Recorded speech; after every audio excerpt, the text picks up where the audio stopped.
Hello నేను మీ సిఎస్‌రావు. స్వర్గీయ నందమూరి తారక రామారావు గారిని చూసి తరించిపోయినటువంటి వాళ్ళు అనేక మంది ఉన్నారు. అలాంటిది ఆయనతోటి కలిసి పనిచేసినటువంటి డాక్టర్ జయప్రకాష్ నారాయణ గారు మనతోటి ఉన్నారు. ఆయనతోటి ఇంటరాక్ట్ అవుదాం. ఎన్టీఆర్ గారితోటి ఉన్నటువంటి అనుభవం, అలాగే ఆయనతోటి ఉన్నటువంటి అనుబంధం ఏంటనేది తెలుసుకుందాం. సార్ నమస్తే. నమస్తే సుబ్రావ్.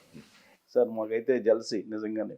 ఎందుకంటే ఎన్టీఆర్ గారితోటి కలిసి పనిచేయటం అనేది అది అదృష్టం కింద చాలామంది భావిస్తుంది. అలాంటిది మీకు అలాంటిది రావటం అనేది నిజంగానే బహుశా నేను అనుకోవటం అది లక్కీ అనుకుంటున్నారా? ఇలాంటివి మనం చెప్పినప్పుడు మొదట్లో ఆయన ఒక రాజకీయ పార్టీ పెడుతున్నప్పుడు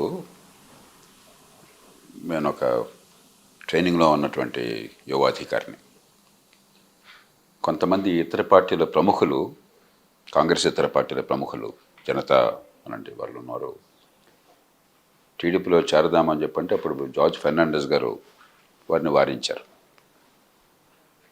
ఎందుకంటే కొత్తగా ఎవరు వచ్చారు, సినిమా యాక్టరు, మనం సిద్ధాంతపరమైన రాజకీయం నడుపుతున్నాము, లోతైనది అని. అప్పుడు వారు నన్ను సంప్రదించారు.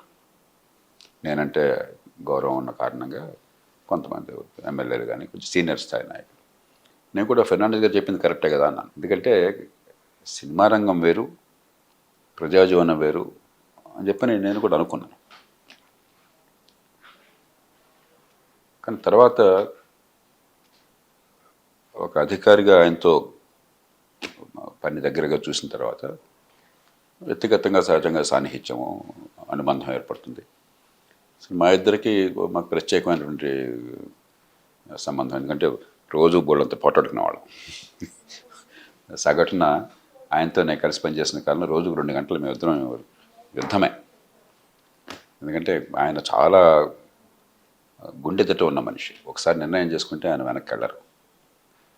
నేను కొంచెం మండివాడిని. ప్రజా ప్రయోజనాల విషయంలో నా దృష్టిలో ఇది సరైనదంటే దానికోసం పోరాడాలి, సరైనది కాదంటే దాన్ని ఆపాలి. కొంచెం మెత్తగా కనిపిస్తాను కానీ నేను తేలిగ్గా దొంగే మనిషిని కాదు.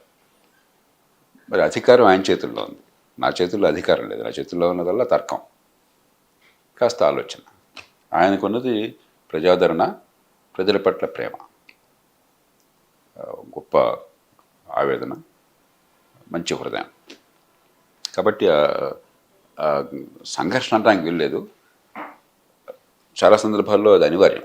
కానీ ఆయన చూస్తే అసలు మాట్లాడటానికి ధైర్యం చేయలేని పరిస్థితుల్లో ఉండేవాళ్ళు చాలామంది అంటారు.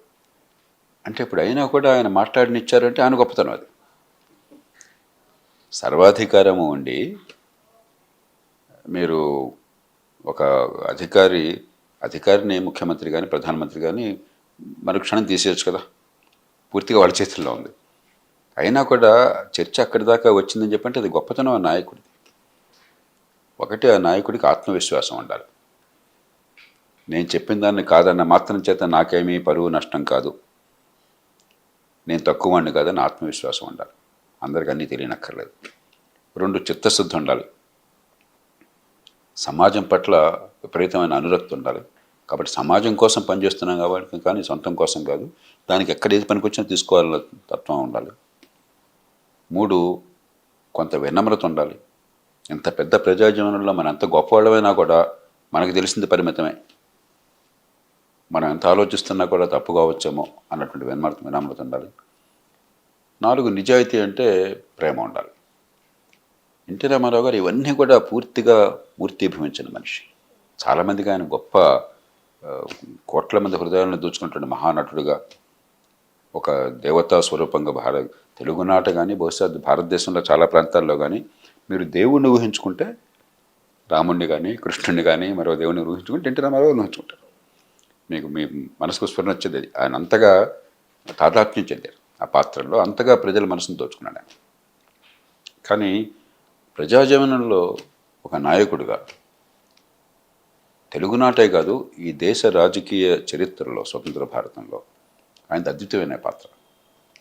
రాజకీయ స్వరూప స్వభావాలను పూర్తిగా ఆయన మార్చేశాడు. ఒక రకంగా ఆయన ఒక 25-30 ఏళ్ళు ముందు వచ్చేసారు. ఎందుకంటే అప్పుడు ఇంకా రాష్ట్రాలు బలపడలా. రాష్ట్రాలకు అధికారులు ఆయనే తీసిపారేశారు కదా 84లో. అంత అలవోకగా ఇందిరాగాంధీ గారి ఆజ్ఞానుసారం ఆనాటి గవర్నర్ రామ్లాల్ ఏం చేశాడో మనం చూసాం. తెలుగు ప్రజలు గట్టిగా నిలబడి పోరాడారు కాబట్టి ఎన్టీ రామారావు గారు లొంగిపోలేదు కాబట్టి, నాయకత్వాన్ని ఇచ్చారు కాబట్టి మరి 4 రోజుల్లో ఆయన్నే తిరిగి తీసుకోవాల్సి వచ్చింది. అదే సమయంలో కాస్త అటు ఇటుగా మీరు జమ్మూ కాశ్మీర్లో చూసినట్టయితే ఫరూక్ అబ్దుల్లాని దింపేశారు. ఆయన సొంత బామర్ది జిఎం షా అని చెప్పని 12 మంది ఎమ్మెల్యేలతో ఆయన దింపేసి ఆ 12 మంది మంత్రులను చేసి జిఎం షాని ముఖ్యమంత్రి చేసి కాంగ్రెస్ పార్టీ బయట నుంచి మద్దతు ఇచ్చింది. మరి ఫరూక్ అబ్దుల్లా పోరాడలేకపోయినాడు. ఆనాడు ఫరూక్ అబ్దుల్లా పోరాడినట్టయితే కాశ్మీర్ ఎట్లా ఉండేది కాదు. ఒక కాశ్మీర్ పతనానికి అక్కడ పెద్ద సమస్య జటిలం కావడానికి కారణం ఆనాడు ఎన్టీ రామారావు గారి నాటి నాయకత్వం అక్కడ లేకపోవడం.